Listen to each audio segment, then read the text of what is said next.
¿Por qué el senador Altamirano se refiere a un golpe en esta declaración emitida 2 días antes de realizarse el golpe? ¿Cómo puede compararse la situación que se vivía en Vietnam con la situación chilena?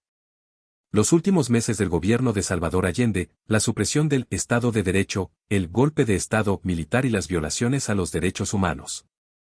A pesar de la caótica situación que vivía el país, e impulsado por la importante promoción cultural que se realizaba, el gobierno del presidente Salvador Allende y de la Unidad Popular, UP, logró mantener un relativamente alto nivel de aprobación popular, lo que fue reflejado en las elecciones parlamentarias, realizadas en el mes de marzo del año 73, en las que los candidatos oficialistas obtuvieron un 43% de los votos, consiguiendo incluso incrementar, aunque levemente, su representación en el Congreso, a pesar de que se mantenían siendo una minoría frente a la oposición unificada. Con todo, diversos intentos de diálogo entre las distintas facciones políticas y el gobierno fracasaron. El hecho de contar con militares en el gabinete de gobierno hacía que algunos sectores temieran porque un eventual levantamiento de ciertos sectores de las Fuerzas Armadas pudiera provocar una guerra civil. Un primer intento de levantamiento militar contra el gobierno se produjo en el mes de junio del año 73, cuando un regimiento de blindados del ejército intentó tomarse por la fuerza el Palacio de Gobierno, en un hecho conocido como el tanquetazo. El levantamiento fue prontamente repelido por las fuerzas del general Prats, en un enfrentamiento armado que provocó la muerte de 22 personas.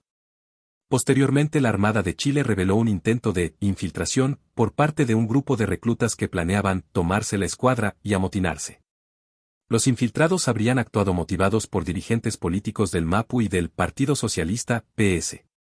Paralelamente, un nuevo paro generalizado de camioneros y transportistas volvió a presionar al gobierno y a profundizar la situación de escasez hasta niveles insostenibles, mientras que el presidente volvía a convocar a los 4 altos mandos militares a su gabinete, y altas autoridades de gobierno, tales como el intendente de Santiago, se rehusaba a dar aplicación a los fallos de la Corte Suprema que ordenaban restituir las empresas requisadas a sus propietarios originales. En efecto, algunos altos funcionarios del gobierno del presidente de don Salvador Allende se negaron persistentemente a autorizar los desalojos de las fábricas tomadas ilegalmente y, de esta manera, se negaron a dar cumplimiento a las órdenes emanadas de tribunales judiciales, vulnerando abiertamente la ley y comprometiendo al gobierno en un conflicto contra un poder independiente del Estado.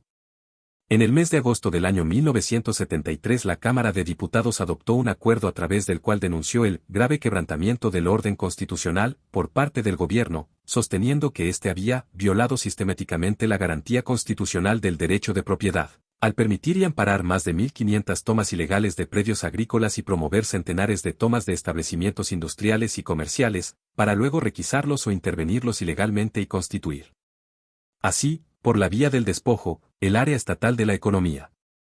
La Cámara de Diputados acusaba al gobierno del presidente Allende de intentar instaurar un sistema totalitario, vulnerando libertades y garantías constitucionales, difamando a la Corte Suprema, reprimiendo violentamente a los opositores, intentando ilegalmente infiltrar a las Fuerzas Armadas, entre otras gravísimas acusaciones.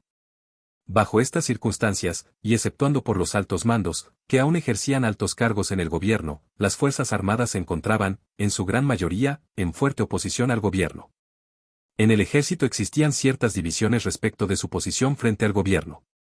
Ante la pérdida de apoyo al interior de la institución que dirigía, el general Prats renunció a su cargo de comandante en jefe del ejército y fue reemplazado por un general de larga trayectoria y de perfil apolítico llamado Augusto Pinochet Ugarte, quien fue designado por parte del mismo presidente Allende. A las 6 de la mañana del día 11 de septiembre del año 1973 las Fuerzas Armadas ingresaron a la ciudad de Santiago. El presidente Allende y su grupo de guardias personales ingresaron armados al Palacio de la Moneda, donde se guarecieron. Las Fuerzas Armadas entregaron un plazo al presidente y sus hombres para que abandonaran el palacio y entregaran sus cargos. Ante la negativa del presidente, el Palacio de Gobierno fue rodeado de tanques, que numerosos francotiradores del gobierno, apostados en los edificios vecinos, intentaron repeler. Finalmente, y luego de tensas horas, tanques y aviones bombardearon el Palacio de la Moneda, la infantería derribó las puertas de acceso al palacio y el presidente se rindió, para posteriormente, suicidarse. Pronto se formó una junta de gobierno compuesta por los 4 nuevos altos mandos de las 4 ramas de las Fuerzas Armadas, incluyendo al general Augusto Pinochet Ugarte, como comandante en jefe del ejército, a José Toribio Merino Castro como almirante de la Armada, al general del aire Gustavo Ley Guzmán y a César Mendoza Durán como General Director de Carabineros. El gobierno del presidente Allende terminó de facto esa mañana del 11 de septiembre del año 1973. La nueva Junta Militar de Gobierno encabezada por el general Pinochet ejercería desde entonces y por 16 años el gobierno de la República. Con todo, la situación de violencia política armada no terminó de resolverse con el ascenso de los militares al poder. Los numerosos grupos guerrilleros que se habían armado masivamente durante el gobierno del presidente Allende estaban dispuestos a dar la batalla, y la situación de opresión política que vivían ciertas agrupaciones llevó a la formación de nuevas agrupaciones guerrilleras de oposición.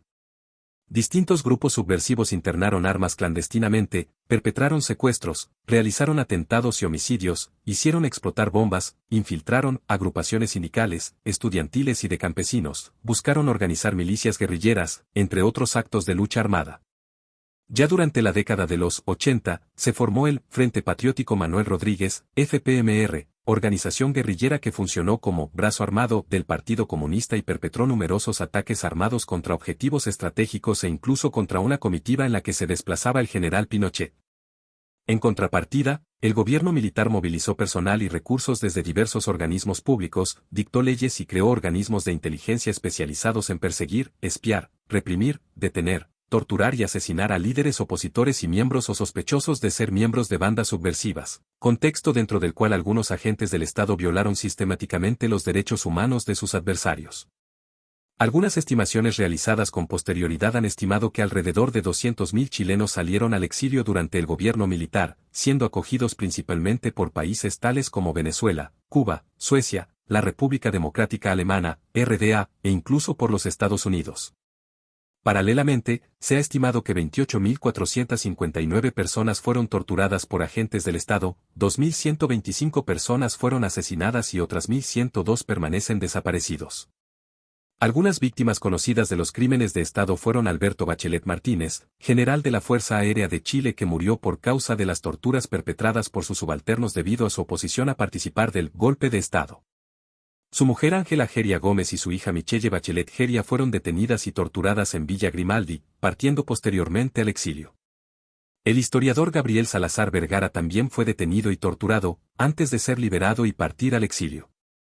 El golpe de Estado militar representa un periodo de profunda polarización de la sociedad chilena, bajo el contexto internacional de las visiones contrapuestas que se enfrentaban en la Guerra Fría y que, como tal, ha sido objeto de distintas miradas e interpretaciones. Así, mientras algunos ven al golpe de Estado como una acción salvaje e ilícita, a través de la cual se depuso a un gobierno que había sido democráticamente elegido, otros lo ven como la única forma posible de restaurar el orden en un país que se encontraba siendo caóticamente gobernado por la dictadura totalitaria de una minoría que había vulnerado abiertamente el Estado de Derecho, poniéndose manifiestamente al margen de la ley en abierta contravención de los demás poderes del Estado.